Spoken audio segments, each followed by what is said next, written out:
பழிவாங்கப்படுகிறாரா அர்ச்சுனா ராமநாதன்? நடப்பது என்ன? எம்பி பதவி பறிபோகுமா? பின்னணியில் யார்? இதுதான் பேசு பொருள்.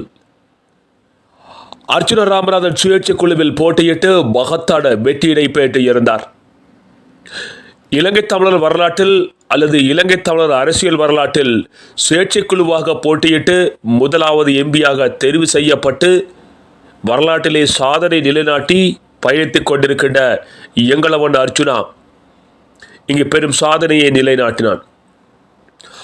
அவ்வாறான ஒருவர் பாராளுமன்றம் சென்று அங்கே முழங்கிக் கொண்டிருக்கின்றார்.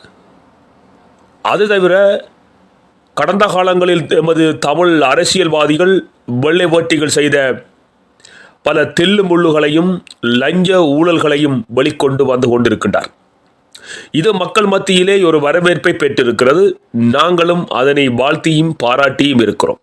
தொடர்ந்தும் அவ்வாறான விடயங்களுக்கு எமது ஆதரவு என்றும் இருக்கும் என்பதையும் திட்டவட்டமாக பண்டிமேந்தன் டிக்டாக் தளத்திலே எமது எதிரி.comலில் நாங்கள் தெரிவித்து இருக்கின்றோம். விடயம் என்னவென்றால், அர்ச்சுனா ராமநாதன் அவ்வப்போது பேசுகின்ற சில விடயங்கள் அவரது எதிர்கால அரசியலுக்கு மிக பெரும் நெருக்கடியை ஏற்படுத்துவதாக அமைகிறது. ஆக 10ல் 7 விடயங்கள் சிறப்பாகவும் நேர்த்தியாகவும் காணப்படுகின்றன. ஆனால் பேசுகின்ற 3 விடயங்கள் நெகட்டிவ் கீழ்நிலையாக காணப்படுகிறது.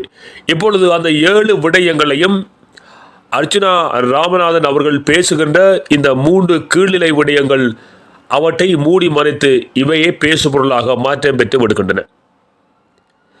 வழக்குக்கு மேல் வழக்குகளை தொடுத்து நெருக்கடிகளை வழங்கி அவரை இல்லாது அழிக்க துடிக்கின்ற எதிரிகளுக்கு இவரது இந்த செயல்பாடுகள் மேலும் தீனியாகவே காணப்படுகின்றன. ஆகவே இதிலிருந்து விடுதலை பெற வேண்டுமாக இருந்தால் அர்ச்சுனா ராமநாதன் என்ன செய்ய வேண்டும் என்பதுதான் மக்களுடைய பேச்சு.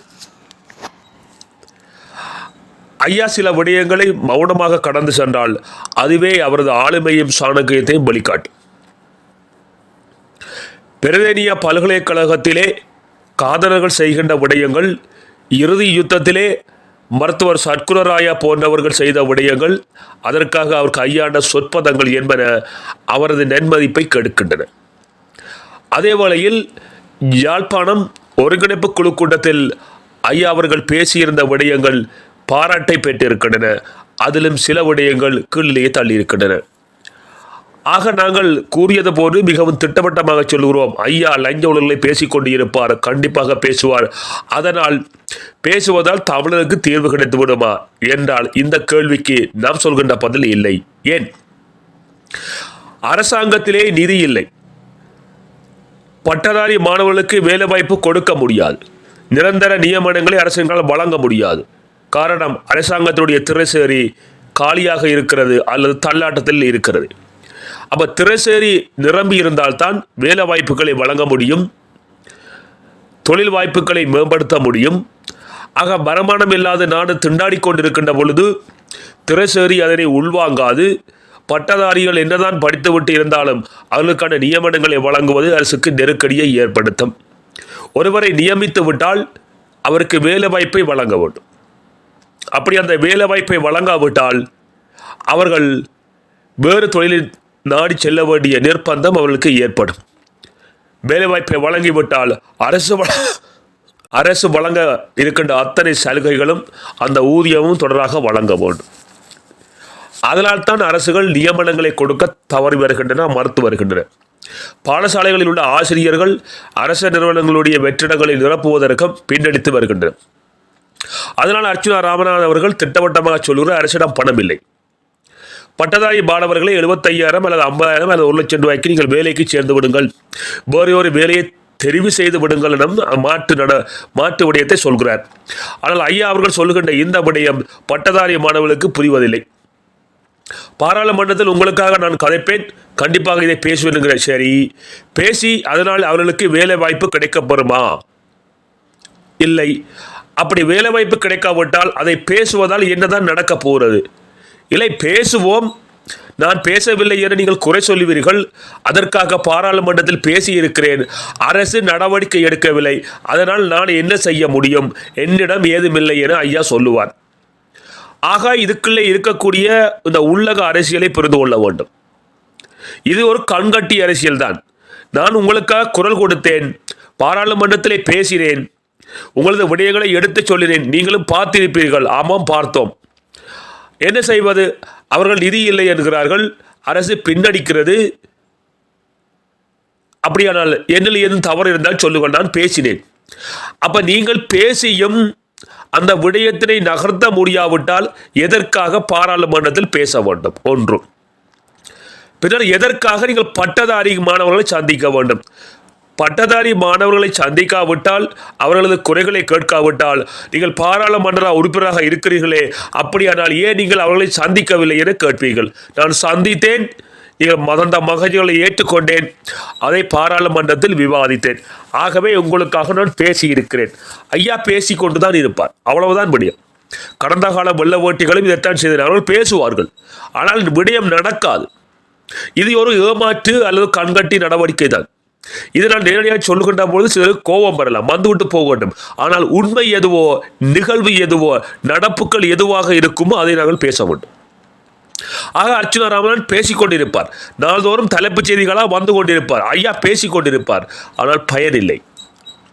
அதற்காக ஐயா அவர்கள் சொல்கிற ஒரு விடயம் என்ன தெரியுமா? புலம்பெயர்ந்த மக்கள் இருந்த பணத்தை பெற்று அதனூடாக உங்களுக்கான வேலை வாய்ப்பை தருவது. புலம்பெயர்ந்த மக்களிடத்திலிருந்து பணத்தை பெற்று நீங்கள் வேலை வாய்ப்பை ஏற்படுத்தி கொடுக்க வேண்டுமாக இருந்தால், அப்படியா எதற்காக நீங்கள் பாராளுமன்ற உறுப்பினராக வர வேண்டும்? எதற்காக பாராளுமன்றம் செல்ல வேண்டும்? உங்களுக்கு தேர்தலுக்கு செலவு செய்த அத்தனை பணத்திலுமே ஏறத்தாழ இன்றைக்கு 500 குடும்பங்களை வாழ வைத்திருக்க முடியுமே? கேள்வி எழுகிறது அல்லவா? உங்களுக்கு தேர்தலுக்கு செலவுக்காக உங்களது கட்சிக்காக அனுப்பப்பட்ட பணம் எவ்வளவு? கோடிக்கணக்குக்கு மேலே பணம். நீங்களே சொல்லியிருக்கீர்கள் 56 லட்சம் அந்த புத்தகங்கள் டிஷர்ட் அடிக்க ஏறதுக்கு வந்தது. நமக்கு தெரிந்து நமது தளத்தின் வாயிலாக நீங்கள் கோரியது கிடக்க மக்கள் தன்னிச்சையாக உங்களுக்கு 30 லட்சத்துக்கு மேலே அனுப்பியிருக்கிறார்கள். இது நமக்கு தெரிந்தது மட்டும். நம்மை அறியாமல் ஏறியவர்கள் வந்திருக்கின்றனர். அப்படி என்றால் பாராளுமன்றத்தில் நீங்கள் பேசியும் அர்த்தமற்று போகுமா இருந்தால், பாராளுமன்ற உறுப்பினராக வந்து எதுவும் செய்ய முடியாத போனால், அப்போ தேர்தலில் நின்றது வீண்தானே?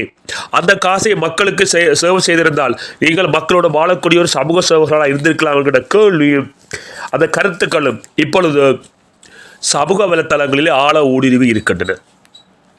ஆகவே இதுதான் நியம். அரசு இப்பொழுது கொரோனாவுக்கு பிறகு திவாலாகி கொண்டிருக்கிறது. அரசிடம் பணம் இல்லை. நியமன பட்டதாரிகளுக்கு வேலை வழங்க முடியாது. வேலை வழங்கிய அரச ஊழியர்களையும் நிறுத்த வேண்டிய நெருக்கடியில் அரசை சிக்கி தவிக்கிறது. அரசு நிர்வாகத்தை கொண்டு செல்ல முடியாத ஒரு நெருக்கடி இருக்கிறது. இதனை பட்டதாரி மாணவர்களும் பெற்றோரும் புரிந்து கொள்ள வேண்டும், உறவுகளும் புரிந்து கொள்ள வேண்டும்.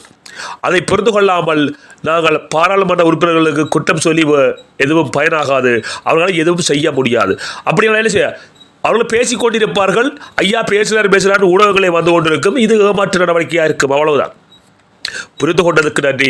மீளவும் ஒரு இனிய பொழுது சந்திப்போம். அதுவரை காத்திருங்கள். எமது டிக்டாக் தளத்திலும் இன்று இதுதான் பேசுபொருளாக இருக்க போகிறது. ஆகவே அதற்குரிய கமெண்ட் பகுதியிலே அந்த ஃபேஸ்புக்குடைய டிக்டாக்குடைய இணைப்பு வழங்கப்படுவது, அதனூடாக தொடர்பு கொள்ளலாம். நன்றி, வணக்கம் உறவுகளே. மீளவும் சந்திப்போம். என்று உங்கள் நண்பன் பனிமேன்.